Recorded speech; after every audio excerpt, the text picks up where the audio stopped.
Welcome to the Chronicles, told by the Chronikle, cases of the missing, murdered, and unsolved. I want to thank everyone for watching today, and don't forget to head over to thecertifiedchronikle.com, where you'll find source information for today's episode. Don't forget to hit that like button and subscribe so you never miss a case. Let's get started with Chronicle number 5. The Kimberly Alice King Case. The year was 1979. The Muppet movie Alien and Rocky II were in a theater near you. Johnny Carson was on late night, and the Sony Walkman was introduced to the world. For the grandparents and sisters of Kimberly King, none of that mattered anymore, as they were on a mission to find the little girl who vanished that September night. Kimberly Alice King was born on October 21st, 1966. She was the youngest of 3 with 2 older sisters, Connie and Kathy.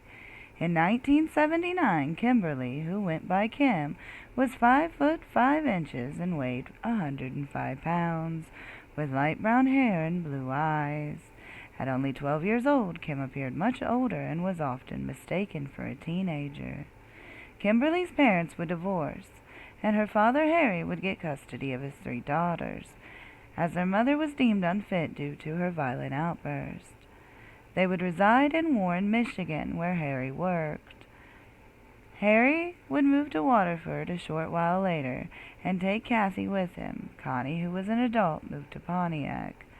However, all of Kim's friends were in Warren, and she wanted to stay there.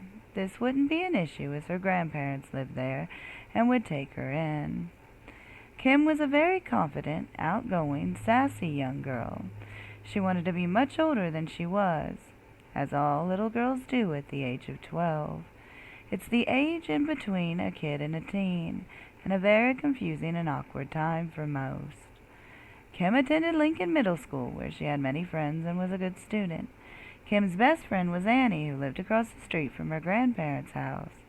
Kim could often be found at Annie's home, and on the evening of September 15th, 1979, Kim had made plans to stay over at Annie's. However, Annie's parents had told her Kim could not stay over. This is when Kim hatched a plan, as she had done a time or 2 before. She would tell her grandparents she was staying with Annie, and head out the back and over the fence and off into the night. Kim liked to hang out with the older crowds and could often be found on Gratiot Avenue, at the White Castle, or at Wizard's Arcade, another place to be seen on the weekends. On Friday and Saturday nights, cruising Gratiot Avenue was the place to be, and Kim wanted to be there. We cannot say for certain where Kim went when she left Annie's home that night. However, Annie would say this was not the first time Kim snuck out of her home.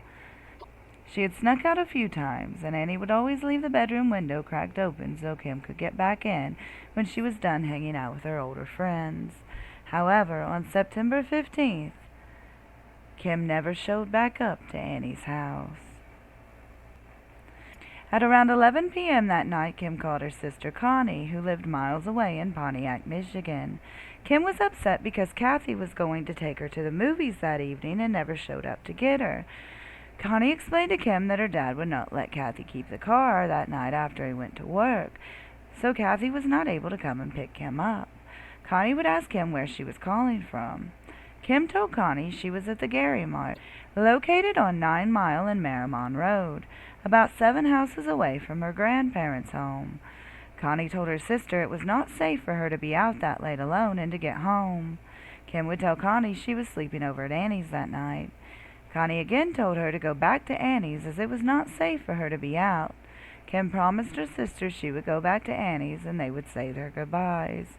Connie never knew it would be the last time she would talk to her baby sister. Connie's husband at the time wanted her to call her grandparents and let them know Kim was out alone at that hour of night. Connie didn't want to get her sister in trouble, and truly believed Kim was going back to her friend's house, and never made the call to her grandparents that night. It should be noted that a friend of Kathy's came forward and said he picked up Kim and gave her a ride to the White Castle on Gratiot Avenue. He said Kim asked for help in dialing a woman named Connie's phone number. He helped her and then he left. When he was interviewed again, he told police he had no idea the girl he picked up was only 12 years old. He thought she was much older, and that is why he left her at the White Castle alone. Although the night of which this happened cannot truly be confirmed, Connie believes this young man picked up her sister on the night she vanished, as that was the only time Kim had called her at that hour of night recently. If this was the same night, why did Kim need help dialing the payphone? Why did Kim lie about calling from the Gary Mart if she was really at the White Castle? Did Kim have plans that night with someone? The questions are endless, and none seem to have answers. By the evening of September 16th, Anna, Kim's grandmother, was beginning to worry that she had not returned home, and headed across the street to get her granddaughter.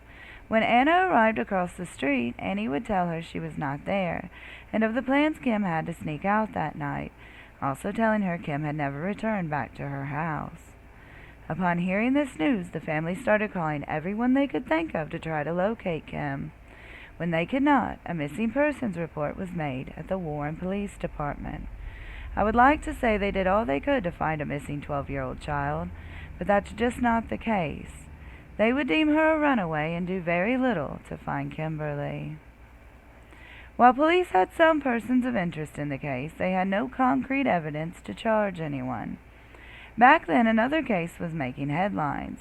That was the Oakland County Child Killings. Police thought maybe Kim's case was related to these killings. However, most of the victims in that case were put on display in the snow after the killer was done with them. Kim's body has never been found. Her sister Connie and a lot of one-line sleuths believe her case could be connected to the Oakland County Child Killings. Connie believes the killer could have lived in the Warren area and taken Kim as a crime of opportunity, or possibly known Kim and given her a ride. This poses the question to some as to why Kim's body was never found. Connie has a theory about that as well. She believes if Kim's killer knew their dad, he would have hid her body so Harry did not find out. If he would have killed whoever committed the crime. It's been stated that their dad was a brute of a man and some feared him. Harry did a stint in Jackson Prison and while there befriended a man named Archibald Edward Sloan, who simply went by Sloan. Sloan was a horrible man, and he had a record dating back to the 1950s for sex crimes against children. It would not be until 1983 when Sloan would be arrested and sentenced to life in prison. Sloan offered to take his co-worker's son fishing and told his parents it would be a good idea if he stayed over, so they could leave early. The teen's parents agreed. It is said that Sloan got the teen very drunk and repeatedly raped him. If Sloan would have been serving a life sentence for his first crime, he would not have been out to harm so many. It has been said Harry would play cards regularly at Sloan's home. It has also been said that Kathy had met and knew Sloan. Was it possible Kim also met and knew Sloan? Sloan is a suspect in the Oakland County Child Killings. Although he has never been charged, a hair was found in Sloan's car that matches hairs found on 2 of the Oakland County child killing victims. Sloan would tell police he loaned his cars out to several people and any one of them could have been the killer. Because of this, no conviction could be made. Was Sloan the Oakland County child killer? If so, did Harry somehow know or figure it out? Was Kim on her way back to Annie's house that night when Sloan pulled up and offered her a ride? Kim would have gone willingly if she knew him as her dad's friend. Perhaps he threatened if she didn't come with him, he would tell her father that she was out so late. So many questions with no definitive answers. It is possible Kim was seeing an older boy, possibly one who cruised Gratiot Avenue. Was she going to see him that night? We may never know, as police did not question any of Kim's friends that night, or ever. Annie has not been questioned to this day, and her home was the last known location of Kimberly. There was another person of interest in Kim's case. His name was David Norberg. He was a 34-year-old auto worker who lived in Warren with his wife. He drove a small blue car and bore a resemblance to the Oakland County child killer sketch. It was known he liked to tie his wife up during domestic disputes. And in 1980, just a few months after Kim vanished, David would quit his job and move to a town in Wyoming called Recluse. He would die a year later in a single car crash. When questioning Kim's case, David had an alibi, corroborated by his wife at the time. When David passed away, his wife would recant her statements, no longer giving David an alibi for that night. In April of 1983, the police in Roseville received a letter claiming that the author and another man had raped and murdered Kim. The letter said she was buried near 22 Mile and Shelby Roads. However, the police dug up the area for 3 days and found nothing. Some speculate the letter was written to bring closure to the family and was a hoax. It should be noted that some articles say the letter and envelope vanished from the station. If this is so, why? Everyone in her family was given a polygraph test as they needed to be ruled out. The results from those are not public knowledge. What happened to Kim on that September night? In 2019, the police would begin digging a parcel of land. Not much else is known about the dig other than it is in Macomb County, and the police believe Kim is buried there, along with several others. Hopefully more will be released on this dig soon.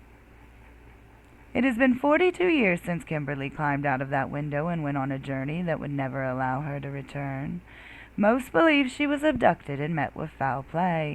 Her family wants closure. They want to know what happened that night and bring her home and lay her to rest properly next to her grandma, who bought a plot next to hers for when Kim is finally brought home. Hopefully one day soon they will have closure. If you have any information on this case, please contact 586-574-4810. Once again, that's 586-574-4810. Once again, thank you for watching, and don't forget to hit that like button and subscribe if you want more content like this. As always, this is the Chronikle, signing off.